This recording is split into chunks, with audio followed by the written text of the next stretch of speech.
What if I told you that the majority of your private sacred thoughts are not your own? It was words, not machines, that programmed you. The supreme dictator of human civilization is language. This invisible cage produces every single thing you say and every belief you have. In 1938, Stuart Chase presented the argument in his book, The Tyranny of Words, which deconstructs language and exposes its evil power over us. In addition to gently encouraging you to see the subtle power of words, Chase knocks on your door and tells you, look at this mess you've been living in. He reveals language to be a master manipulator, but more significantly, he equips us with the means to resist. It's difficult to perceive the strings because we've been fed deception, delusion, and abstraction for so long. But after you do, everything is different. Alfred Korzybski's theory of general semantics, which Chase presents like a surprise kick to the gut, is one of the foundations supporting this linguistic cage. Korzybski's epiphany is straightforward, but transformative. The territory is not on the map. Words, those tidy labels you put on everything, don't represent reality. Indeed, they indicate things, but their depictions are inadequate and skewed. What's the kicker? We pretend that the term and the map are the actual object. The actual tyranny starts here. Recognizing that words are symbols is insufficient.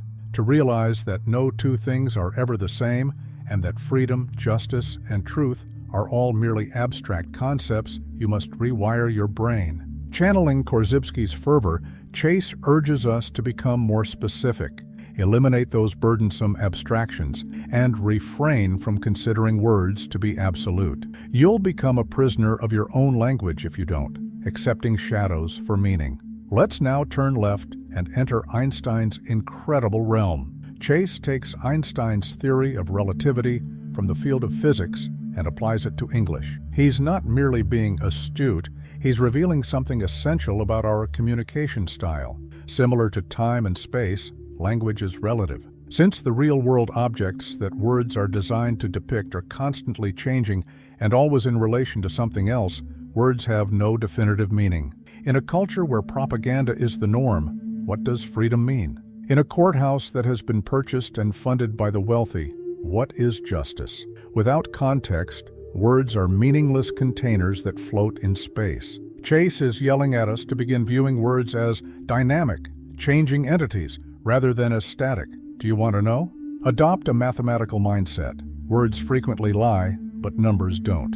Ambiguity is removed by using equations to link concepts. When you use relationships to define terms, you start to see the world more clearly and sharply. Let's introduce Ogden's triangle of meaning, a geometric model that dispels the myth that words and the objects they describe are intimately related. Chase takes this idea like a hammer and begins to pound away at our comfort level with language. Ogden asserts that the relationship between a symbol and a referent is not linear. Your mind is where the only connection occurs. You bridge the gap between the term, the symbol, and the real thing or idea it stands for. The worst part is that everything may go wrong at that leap. You're lost in the ether, bouncing between symbols without any connection to reality if you don't analyze things carefully. This explains why individuals can dispute for hours on end without recognizing that they aren't even discussing the same topic.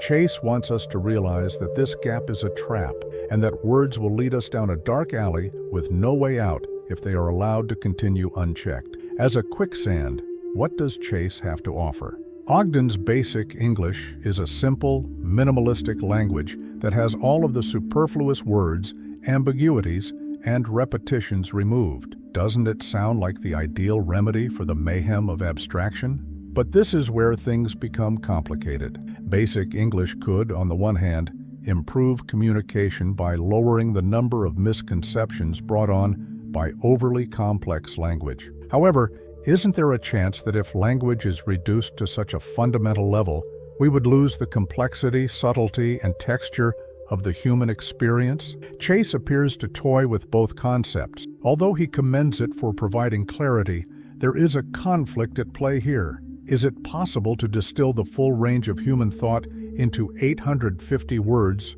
without sacrificing anything essential? Does simplicity come at the expense of clarity?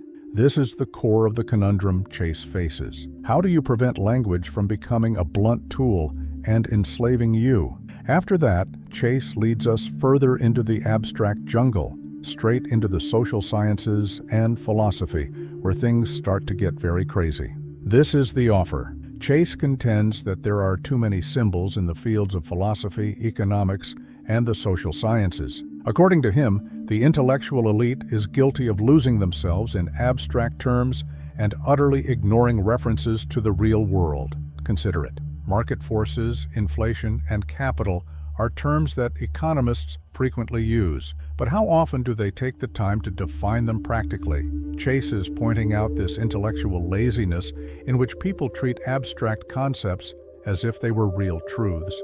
You are now discussing concepts that are divorced from the grim chaos of human reality rather than actual things. The roof continues collapsing as if you were building a house out of clouds. Chase poses the difficult query: where is the foundation? These are essentially empty words, and the social sciences are the greatest offenders in many respects as they lose their sense of reality while disguising themselves as intellectually sophisticated. Let's discuss populism, the alluring political movement that cloaks itself in the people's flag. Chase isn't merely joking around here. He is piercing the core of how personification is used in political discourse to ensnare listeners in oversimplified emotional narratives. Consider a phrase such as the working class or the American people. In the political sphere, these concepts are used like swords despite being as slick as oil. These groupings are frequently personified by politicians, demagogues, and ideologues as if they were one cohesive entity with a single will. However, Chase doesn't believe it, and you shouldn't either, because it reduces complex, diverse populations to easily managed, easily assimilated symbols. This type of linguistic manipulation is harmful. The subtleties, distinctions, and unique experiences are abruptly lost when you begin to believe in the fiction of a united nation. This type of personification feeds populism, but it's a trap and a deception. Chase is raising the alarm. Avoid being duped by these simple abstractions. You risk becoming enmeshed in a movement you don't even comprehend if you don't always inquire what they are discussing. In relation to traps, Chase criticizes economists and their purported rules. When it comes to the law of supply and demand, he is especially brutal. You would assume that an economist would understand that this law is merely a model, a convenient approach to explain specific patterns in human behavior. Chase, however, is here to tell us that reality differs from simulations. The issue? As though they were etched in the sky, economists in his era and even now accept these models as unchangeable laws of the cosmos. This is risky because it transforms nebulous economic concepts into indisputable facts. Chase, however, isn't having any of it. He contends that the law of supply and demand is not a divine edict. Although it is a helpful tool and a human creation, it doesn't always match the complex, erratic behavior of real-world economies. Furthermore, taking it as gospel not only constitutes an intellectual error, but also paves the way for catastrophes in the real world. Chase is essentially pleading with us to begin challenging these purported laws that govern our existence. Physics is not economics. There is no assurance that individuals will act in a way consistent with tidy mathematical rules, so let's quit acting like that. However, political rhetoric's misuse of abstract words to control the masses is the true evil. Consider the terms liberty, democracy, or freedom. Chase is merciless in revealing the meaninglessness of these lofty words, which are so sloppily employed in political speeches. What are politicians really saying when they use these words like confetti? Chase clarifies that there is absolutely nothing. These words are emotional triggers that are meant to evoke feelings rather than thoughts. The most terrifying aspect is that they are employed. Because we've been trained to react to these linguistic ploys without considering what they truly mean, we're all vulnerable to them. Although it sounds wonderful, what is freedom from? Whose freedom? Here, Chase doesn't mince words. You're being tricked if you can't identify the referent behind these ethereal words. These terms are intentionally intended to mislead and influence people in addition to being ambiguous.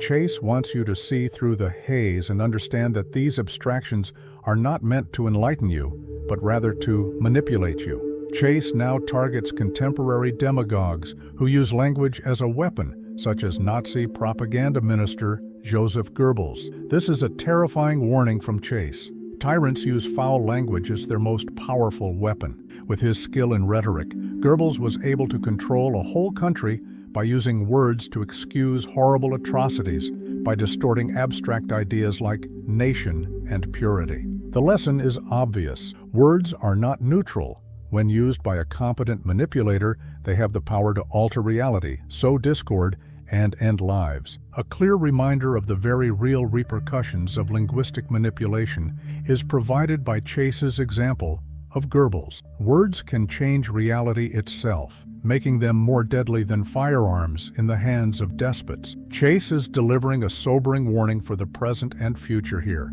Not only a history lesson, pay attention to what people around you say, especially those in positions of authority. Examine it and dissect it.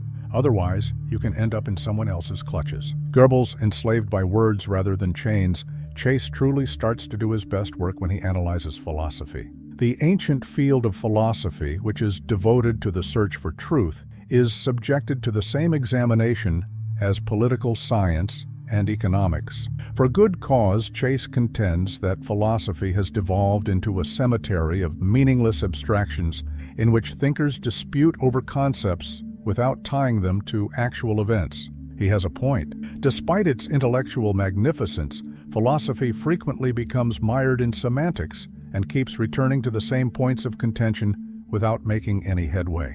For example, consider the term justice. How many centuries have gone by with philosophers attempting to describe it, only to find it as vague and elusive as ever? Chase is harsh in his criticism of philosophy's shortcomings without completely discounting its worth. Philosophers who become entangled in a maze of abstract concepts run the risk of losing sight of the reality they purport to comprehend.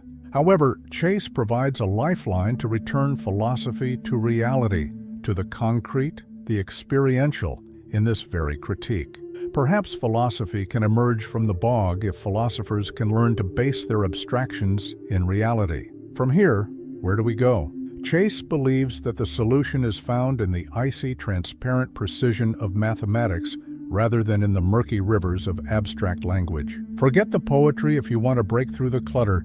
Start using numbers to guide your thoughts. The only unambiguous means of expressing thoughts is through mathematics, which is the only true universal language. Chase is not advocating that we all become human calculators when he says that mathematics can help us comprehend the world more clearly. He is making the point that rather than allowing our notions to float around like untethered balloons, mathematical reasoning compels us to define them precisely and to recognize the connections between them. Although words can be deceptive, numbers are reliable. Furthermore, mathematics provides a communication medium that is far more difficult to skew in a world where language is so easily manipulated.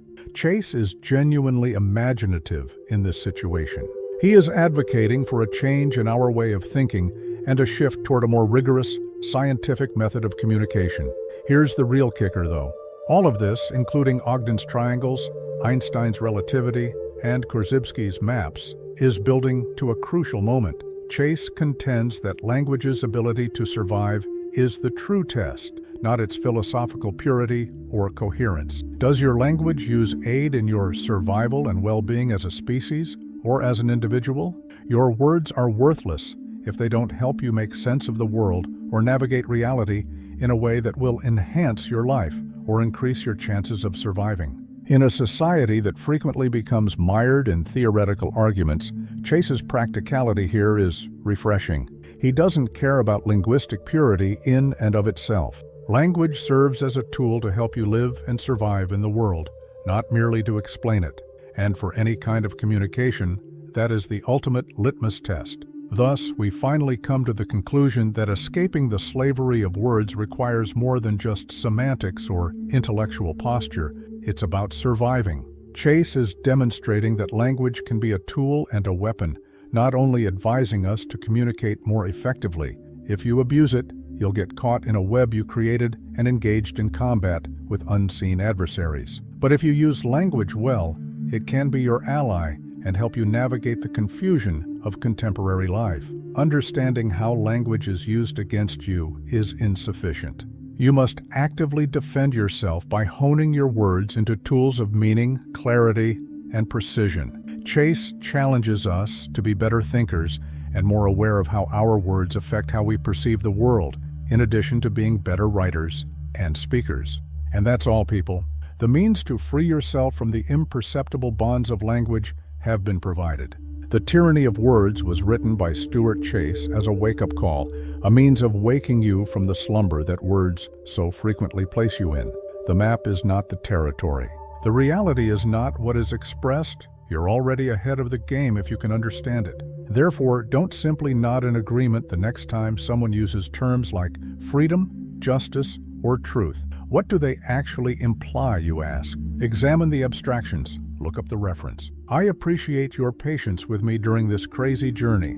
If you can accomplish it, you will not only survive, but flourish in the linguistic jungle. If this in-depth analysis was helpful to you, please press the like button, leave a comment, and of course, subscribe for more insights into the most obscure facets of human mind. Maintain your critical thinking skills and keep in mind that the map is never the terrain. I'll see you later.